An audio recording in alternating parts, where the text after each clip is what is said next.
Hello friends, आज हम बात करने वाले हैं गाउस नियम के दूसरे अनुप्रयोग पे। पहला अनुप्रयोग हमने देख लिया था। पहला अनुप्रयोग क्या था? ये था पहला अनुप्रयोग हमारा जो अनंत रेखीय आवेशित जो तार है उसके कारण विद्युत क्षेत्र था, उसमें हमने दिशा देख ली थी और विद्युत क्षेत्र का परिमाण यानी विद्युत क्षेत्र की तीव्रता हमने ज्ञात कर ली थी, जो कि क्या थी? E बराबर 1/4πε0 lambda two lambda upon small r के रूप में थी। वहां पर लैम्डा वहां क्या था? रैखिक आवेश घनत्व, लीनियर चार्ज डेंसिटी थी वहां पर। अब हमें दूसरा अनुप्रयोग देखना है।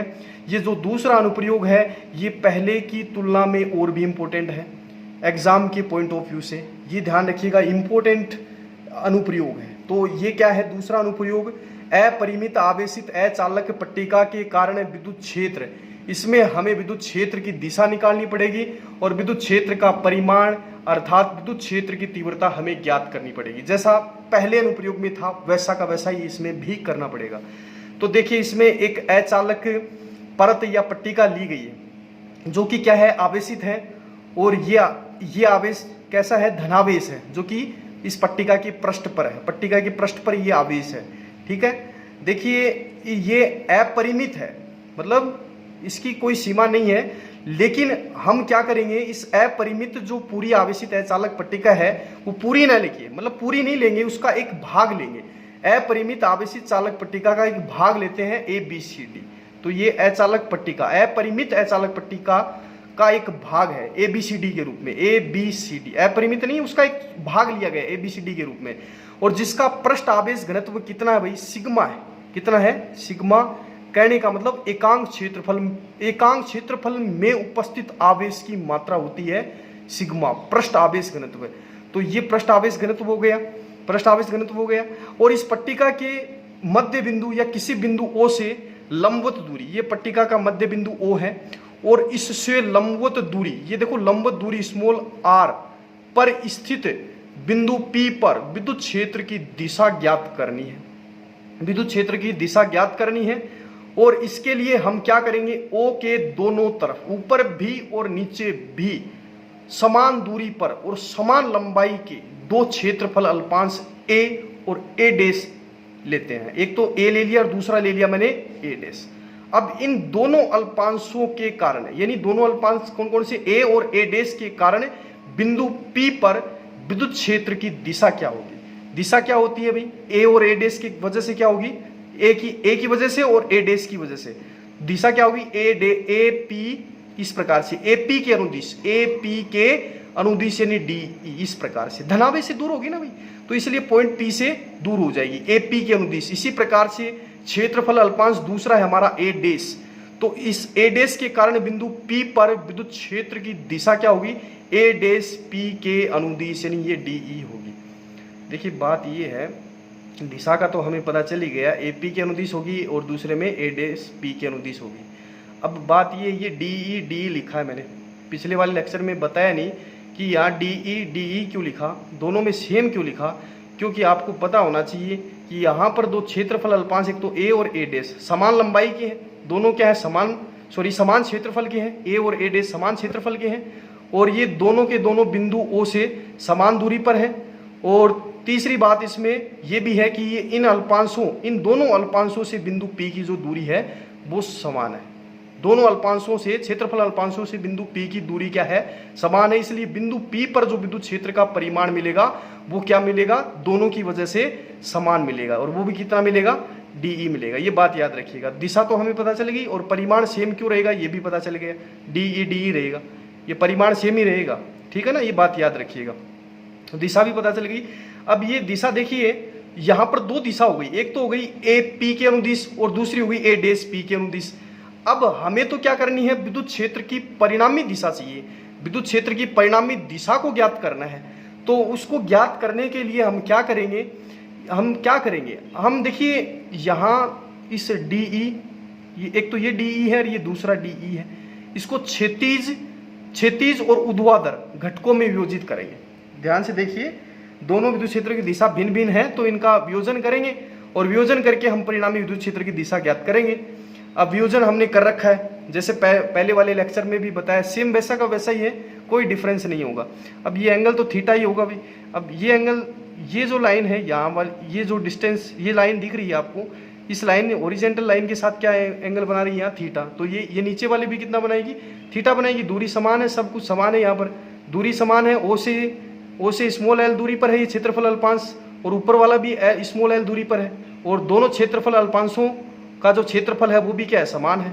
तो यहाँ से ये लाइन भी क्या करेगी, इस क्षैतिज लाइन के साथ थीटा कोण बनाएगी। तो देखिए ये थीटा है तो ये इसका शीर्षाभिमुख है, तो ये भी थीटा होगा। ये अगर थीटा है तो ये भी क्या होगा, थीटा होगा। तो हम क्या करेंगे, इस डी को क्षैतिज और ऊर्ध्वाधर दो घटकों में विभाजित करेंगे। तो डी, इस डी का क्षैतिज घटक तो ये हो जाएगा थीटा। देखिए इस क्षैतिज लाइन के साथ बना हुआ है, तो डी का क्षैतिज घटक क्या होगा, डी कोस थीटा। अब इस डी का ऊर्ध्वाधर घटक क्या होगा, ये रहा, तो इसको हम क्या बोलेंगे, डी साइन थीटा बोलेंगे। इसको हम क्या बोलेंगे, डी साइन थीटा। इसी प्रकार से इस डी का, इस देखो ये नीचे वाला दिख रहा है, डी का, इस डी का देखिए क्षैतिज घटक तो यही होगा थीटा। ये थीटा इस लाइन के साथ बना हुआ, इस क्षैतिज लाइन के साथ, तो ये हो गया डी कोस थीटा। अब इसी डी का ऊर्ध्वाधर घटक क्या होगा, ये होगा। तो ये ऊर्ध्वाधर घटक होगा क्या, डी साइन थीटा के रूप में। अब आपको पता होना चाहिए ये जो ऊर्ध्वाधर घटक है इसका परिमाण तो देखिए समान है, और दिशा एक दूसरे के विपरीत है, दिशा विपरीत है, अपोजिट है दोनों एक दूसरे के, परिमाण समान दिशा विपरीत, तो एक दूसरे को निरस्त कर लेंगे। तो ये डी साइन थीटा वाला तो मामला ही खत्म हो जाएगा। अब बचा क्या, डी कोस थीटा। ये दोनों के दोनों क्या एक ही डायरेक्शन में है और एक ही डायरेक्शन में होंगे, तो ये जुड़ेंगे, और जुड़ने की वजह से परिणामी विद्युत क्षेत्र की दिशा किधर बनेगी, किधर होगी, इस परत या पट्टिका के लंबवत होगी। कहने का मतलब ओपी के अनुदिश होगी, ओपी के अनुदिश होगी, जो कि डी कोस थीटा के कारण प्राप्त होने वाली है। तो परिणामी विद्युत क्षेत्र की दिशा पता चल गई हमें, किधर होगी, इस परत या पृष्ठ के या पट्टिका के क्या होगी, लंबवत होगी। ये बात याद रखिएगा, पट्टिका के क्या होगी, लंबवत होगी, या ओपी के अनुदिश होगी। यही चीजें मैंने इसमें लिख रखी हैं, ठीक है। अब देखिए हम बात करते हैं विद्युत क्षेत्र की जो तीव्रता है, यानी विद्युत क्षेत्र का जो परिमाण है वो कैसे निकालेंगे इसमें। सुनिए भाई, तो विद्युत क्षेत्र की जो तीव्रता है उसको ज्ञात करने के लिए हमें क्या लेना पड़ेगा, हमें एक गाउसीय पृष्ठ की क्या करनी पड़ेगी, यहाँ पर कल्पना करनी पड़ेगी। तो गाउसीय पृष्ठ वही मैंने गाउसीय पृष्ठ वही ली है, अब की बार 2r लंबाई की है और a अनुप्रस्थ काट की है। इसका जो अनुप्रस्थ काट क्षेत्रफल है वो तो a है और 2r लंबाई की है। ये बेलनाकार पृष्ठ, इस बेलनाकार पृष्ठ की हमने क्या की है, कल्पना की है। और इसी बेलनाकार पृष्ठ में हमने क्या लिया है, ये अचालक पट्टिका को क्या कर लिया, कैद कर लिया इसके अंदर। तो अचालक पट्टिका के अंदर इस देखिए ये जो अचालक पट्टिका है, इस अचालक पट्टिका को इस गाउसीय पृष्ठ के द्वारा क्या कर लिया, कैद कर लिया, मतलब इस गाउसीय पृष्ठ में कैद किया गया है। तो यहाँ पर क्या होगा, इस गाउसीय पृष्ठ के द्वारा जो परिबद्ध जो आवेश की मात्रा होगी वो कितनी होगी, ये देखनी हमें सबसे पहले, ठीक है। तो ये आवेश की मात्रा कितनी हो जाएगी, समेशन क्यू बराबर सिग्मा इंटू ए। क्यों होगी ऐसे, सिग्मा बराबर क्या होता है, क्यू अपॉन ए होता है, तो क्यू बराबर क्या होगा ऐसे, सिग्मा इंटू ए।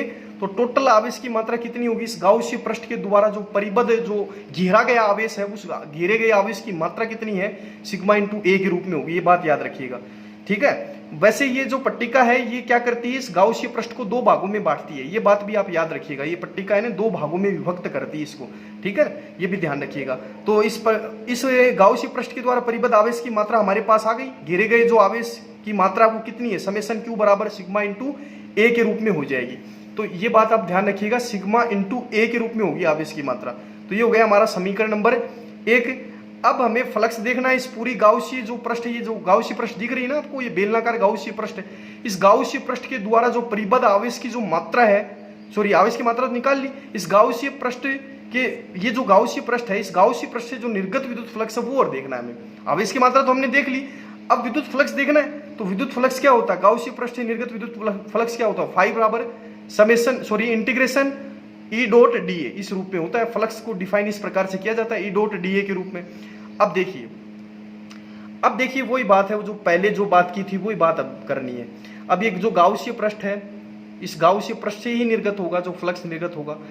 तो ये गाउसीय पृष्ठ आपको पता है 3 पृष्ठों से मिलकर बनी है।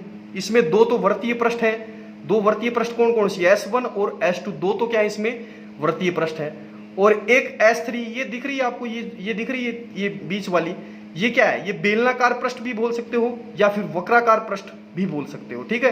तो ये पृष्ठ कौन सी हमारी, S3 पृष्ठ है। कौन सी पृष्ठ है भाई, ये S3 पृष्ठ है, ये बात ध्यान रखिएगा। तो हमें हमने क्या किया है, पूरी गाउसीय पृष्ठ को 3 पृष्ठों में विभक्त कर दिया। पूरी जो गाउसियन पृष्ठ है उसको 3 पृष्ठों में विभक्त किया। 2 वृत्तीय पृष्ठ है S1 और S2 के रूप में, तीसरी S3 पृष्ठ है जो कि वक्राकार या बेलनाकार भाग के रूप में है। तो इन जो फ्लक्स होगा वो इन तीनों से ही निर्गत होगा, तीनों से ही। तो हम क्या करेंगे, इन तीनों पृष्ठों से निर्गत कुल फ्लक्स निकालेंगे, या तीनों भागों से निर्गत कुल फ्लक्स निकालेंगे, S1 से भी और S2 से भी और S3 से भी, और तीनों को क्या कर देंगे, जोड़ देंगे। तीनों से ही निर्गत जो फ्लक्स होगा उन तीनों से निर्गत जो फ्लक्सों को हम क्या कर देंगे, जोड़ देंगे। यानी तीनों पृष्ठों से निर्गत जो फ्लक्स होने वाला है उस फ्लक्स को हम क्या करने वाले हैं, यहाँ पर जोड़ने वाले हैं। S1 वाले फ्लक्स को भी, S2 वाले फ्लक्स को भी और S3 वाले फ्लक्स को भी, तीनों को हम क्या करेंगे, यहाँ जोड़ेंगे। अब देखिए सबसे पहले S1 की बात करते हैं। तो S1 क्या है, वृत्तीय पृष्ठ है, और इसमें हमने पूरा पृष्ठ न लेके एक छोटा सा एक अल्पांश ले लिया, दिख रहा है, छोटा सा अल्पांश लिया है, जिसका क्षेत्रफल यहाँ dA है और क्षेत्रफल सदिश क्या है, ये क्षेत्रफल सदिश dA के रूप में है, जो कि इसके लंबवत होता है। और विद्युत क्षेत्र की दिशा आपको पता है इस पृष्ठ के लंबवत होती है। तो यानी E और D दोनों क्या होते हैं, यहाँ पर एक ही डायरेक्शन में होते हैं। अब इसी प्रकार से S2 पृष्ठ के लिए देखिए, S2 वृत्तीय पृष्ठ है, इसमें भी पूरा पृष्ठ न लेके हमने एक क्षेत्रफल अल्पांश लिया है, जिसका क्षेत्रफल क्या है, dA है, और इसके लंबवत हमारा क्या होता है, क्षेत्रफल सदिश होता है। विद्युत क्षेत्र की दिशा आपको पता है पृष्ठ के लंबवत, यानी E और dA यहाँ भी क्या है, एक ही दिशा में है। इसी प्रकार से देखिए ये वक्राकार पृष्ठ है, तो वक्राकार पृष्ठ में क्या होता है, वक्राकार पृष्ठ में ये हमने एक अल्पांश की कल्पना की, क्षेत्रफल अल्पांश की कल्पना की है, और इसके लंबवत क्या होता है, क्षेत्रफल सदिश विद्युत क्षेत्र क्या होता है, इस पृष्ठ के लंबवत होता ही है ये रहा E। तो E और dA के बीच में कोण कितना बनेगा, 90 बनेगा। तो ये मैंने एनालिसिस विश्लेषण पहले ही कर दिया है। अब देखिए नेक्स्ट आगे की ओर देखिए क्या होगा। देखिए बेलनाकार जो गाउसीय पृष्ठ है उसको हमने बता दिया था 3 भागों में विभाजित करेंगे। पहली पृष्ठ होगी दाईं ओर, दाईं साइड राइट साइड में थी वो तो वृत्तीय पृष्ठ थी S1, और बाईं साइड भी वृत्तीय पृष्ठ है, उसका नाम क्या है, S2, और बीच में जो पृष्ठ थी वो बेलनाकार पृष्ठ थी या बेलनाकार भाग था S3। ठीक है, ये बेलनाकार भाग है। अब अतः गाउसीय पृष्ठ से निर्गत कुल फ्लक्स या निर्गत कुल विद्युत फ्लक्स क्या होगा, वो देखिए फाई बराबर, तो ये हमने देखा था S समाकलन E डॉट dA के रूप में, यानी integration of E dot dA के रूप में, बराबर इसको हमने क्या करेंगे, 3 भागों में बांटेंगे। भाई यहाँ S को हम 3 भागों में बांटने वाले, S मतलब संपूर्ण पृष्ठ है, S को कितनी पृष्ठों में बांटने वाले, 3 में, S1 S2 और S3 के रूप में। तो S1 के लिए क्या होगा, S1 EDA, फिर प्लस S2 EDA, इसी प्रकार से प्लस S3 EDA। तो इसी समाकलन के 3 टुकड़े कर दिए, क्योंकि आपको 3 पृष्ठ लेनी है, यहाँ पर 3 पृष्ठ लेनी है ना, तो इसलिए S1 S2 S3 तीनों से निर्गत जो फ्लक्स होगा वो कुल निर्गत फ्लक्स होगा, यानी संपूर्ण गाउसीय पृष्ठ से निर्गत फ्लक्स होगा। ये बात याद रखिएगा, ठीक है ना। इसलिए इसको 3 भागों में विभक्त किया है पूरी गाउसीय पृष्ठ को, वो तो जो कि 3 पृष्ठों से मिलकर बनी है, S1 और S1 S2 S3 के रूप में। तो अब देखिए आगे क्या होगा, EDA जो पहले था वैसा ही है, सेम, कुछ भी ज़्यादा डिफरेंस नहीं है इसमें। तो यहाँ देखिए जो प्रोसेस है, प्रक्रिया है, उसमें डिफरेंस नहीं है, ठीक है ना। जो प्रोसेस है वो पहले किया वैसा ही इसमें करना है, सेम।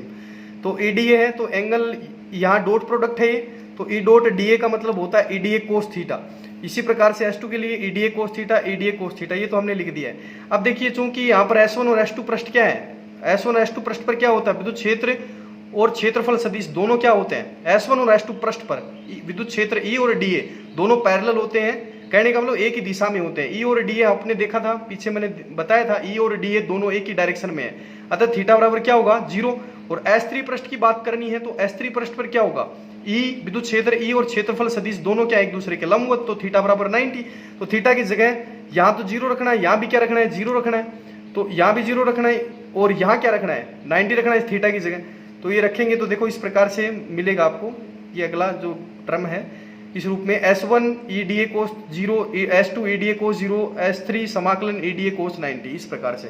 अब कोस 0 का मान क्या होता है, 1 होता है, तो EDA हो गया यहाँ से, कोस 0 का मान 1 होता है, तो ये 1 हो गया। अब इसी प्रकार कोस 90, इसी प्रकार से कोस 90 0 होता है, तो ये पूरा का पूरा 0 हो गया। अब देखिए S1 और S2 में से विद्युत यहाँ पर क्या करेंगे, इसमें पहले वाले में भी E को बाहर कॉमन लेंगे और दूसरे वाली टर्म में भी E को बाहर कॉमन लेंगे। ऐसा क्यों लिया, समाकलन से बाहर क्यों निकाला, मैंने पहले वाले अनुप्रयोग में भी स्पष्ट किया था, वहाँ पर भी मैंने बताया था कि पूरी जो बेलनाकार पृष्ठ उसके हर बिंदु पर विद्युत क्षेत्र का जो परिमाण है ना वो समान होता है, जिससे हम क्या लेंगे, उसको विद्युत क्या लेंगे, समाकलन से बाहर लिखेंगे, क्योंकि वो नियत वैल्यू होती है, नियत का मतलब समान होती है, ये बात ध्यान रखिए। तो लिखा S1 S2 के प्रत्येक बिंदु पर विद्युत क्षेत्र का मान समान होता है, इसलिए इसको बाहर लिख दिया, समाकलन से बाहर लिखेंगे, मान समान होने की वजह से ऐसा किया गया है, ठीक है ना। अब ये S1 समाकलन dA, S2 समाकलन dA, इसका मीनिंग क्या होता है, ये समाकलन dA करोगे ना आप, S1 देखिए S1 पृष्ठ भी कैसी थी, वृत्तीय पृष्ठ थी, S2 भी क्या थी, वृत्तीय पृष्ठ थी, तो वृत्तीय पृष्ठ हैं ये दोनों, तो इनका अनुप्रस्थ काट क्या है, दोनों का सेम ही है, इसका भी A है और इसका भी क्या होता है, A होता है, ये पहले ही बात कर ली थी हमने। तो यहाँ देखिए मैंने लिखा है यहाँ समाकलन dA S1 पृष्ठ के लिए, समाकलन dA S2 पृष्ठ के लिए, तो बराबर क्या होगा, A होगा, ये बात याद रखिएगा। तो मैंने A रख दिया, यहाँ भी A रख दिया, यहाँ भी A रख दिया। तो इस प्रकार से देखिए आगे, तो ये कितना हो गया, EA कितना हो गया, 2EA हो गया, तो 5 बराबर हो गया यहाँ 2EA, तो ये हो गया समीकरण 2। तो हमने समीकरण 1 भी देख लिया। समीकरण 1 में क्या था, टोटल आवेश गाउसीय पृष्ठ के द्वारा या गाउसीय पृष्ठ के द्वारा जो परिबद्ध आवेश की मात्रा थी वो हमने देख ली थी, समेशन क्यू बराबर सिग्मा इंटू ए के रूप में थी, ठीक है ना। और ये समीकरण 2 गया जो कि टोटल फ्लक्स है गाउसीय पृष्ठ के द्वारा जो निर्गत फ्लक्स है 5 बराबर 2EA के रूप में, 2EA के रूप में, तो समीकरण 2 गया। अब हम गाउस नियम यूज करेंगे, क्योंकि गाउस नियम अनुप्रयोग पढ़ रहे हैं तो वो तो देखना ही पड़ेगा। अतः गाउस नियम से, तो गाउस नियम क्या कहता है, 5 बराबर, देखिए ये दिख नहीं रहा, चलिए अब आ गया। अब देखिए गाउस नियम से, अतः गाउस नियम से क्या होगा, 5 बराबर summation Q upon epsilon not, तो 5 की जगह तो हम समीकरण 2 से रखेंगे मान, तो ये 2EA, और समेशन क्यू की जगह क्या करेंगे, समीकरण 1 से मान रखेंगे, तो सिग्मा इंटू ए, सिग्मा ए ही तो होता है ना सिग्मा ए के रूप में, ए से ए कट जाएगा, यहाँ से ई बराबर आ जाएगा सिग्मा अपॉन 2 एप्सिलॉन नोट हो जाएगा, सिग्मा अप, ध्यान से देखिएगा, ई बराबर सिग्मा अपॉन 2 एप्सिलॉन नोट के रूप में विद्युत क्षेत्र मिलेगा। ये हो गया हमारा समीकरण 4। तो इस प्रकार से हमने विद्युत क्षेत्र ज्ञात कर लिया है। अपरिमित आवेशित अचालक पट्टिका के कारण, अचालक पट्टिका या प्रति के कारण विद्युत क्षेत्र की तीव्रता है ई बराबर सिग्मा अपॉन 2 एप्सिलॉन नोट। ये विद्युत क्षेत्र का मान दूरी r पे निर्भर नहीं करता है, क्योंकि r कहाँ दिख रही, नहीं दिख रही ना, तो r पे डिपेंड नहीं करता है, ये सिग्मा पे डिपेंड करता है। इसीलिए मैंने लिखा विद्युत क्षेत्र की तीव्रता समानुपाती होती है सिग्मा के, यानी पृष्ठ आवेश घनत्व बढ़ेगा तो विद्युत क्षेत्र का मान भी बढ़ेगा, लेकिन दूरी से कितनी बढ़े, दूरी से कोई फर्क नहीं पड़ता है, विद्युत क्षेत्र का परिमाण सेम रहेगा। अगर दूरी बढ़ेगी ना अचालक पट्टिका के ऊपर, दूरी अगर बढ़ रही है, अगर मतलब वहां से ही कोई पॉइंट लेंगे और उसी पॉइंट से कुछ दूरी पर हम देखेंगे विद्युत क्षेत्र का परिमाण, तो वो सेम रहता है, मतलब दूरी पे डिपेंड नहीं करता है, ये बात ध्यान रखिएगा। विद्युत क्षेत्र का परिमाण दूरी r पे डिपेंड नहीं करता है। तो देखिए दोनों के लिए आरेख मैंने यहाँ शो किए हुए हैं। तो आरेख पहले के लिए बनाया E और सिग्मा के बीच में, सिग्मा जैसे जैसे बढ़ेगा तो विद्युत क्षेत्र का परिमाण भी बढ़ेगा। अब यहाँ दूसरा आरेख क्या कहता है, अगर दूरी बढ़ा रहे हो ना, दूरी बढ़ा रहे हो तो विद्युत क्षेत्र का परिमाण सेम रहने वाला है, इसलिए ये लाइन दिखाई है, ये नहीं कांस्टेंट लाइन दिखाई एकदम स्ट्रेट। इसका मतलब क्या होता है, विद्युत क्षेत्र का परिमाण दूरी बढ़ने के साथ नहीं बढ़ता है, विद्युत क्षेत्र का परिमाण नहीं बढ़ता है, यानी वो नियत रहता है, विद्युत क्षेत्र की तीव्रता नियत रहती है, दूरी बढ़ने से कोई फर्क नहीं पड़ता है। तो ये बात याद रखिएगा। तो इस प्रकार से ये हमारा था दूसरा अनुप्रयोग। अब नेक्स्ट जो अनुप्रयोग होगा वो नेक्स्ट लेक्चर में होगा। अभी के लिए इतना ही है, ठीक है ना, धन्यवाद।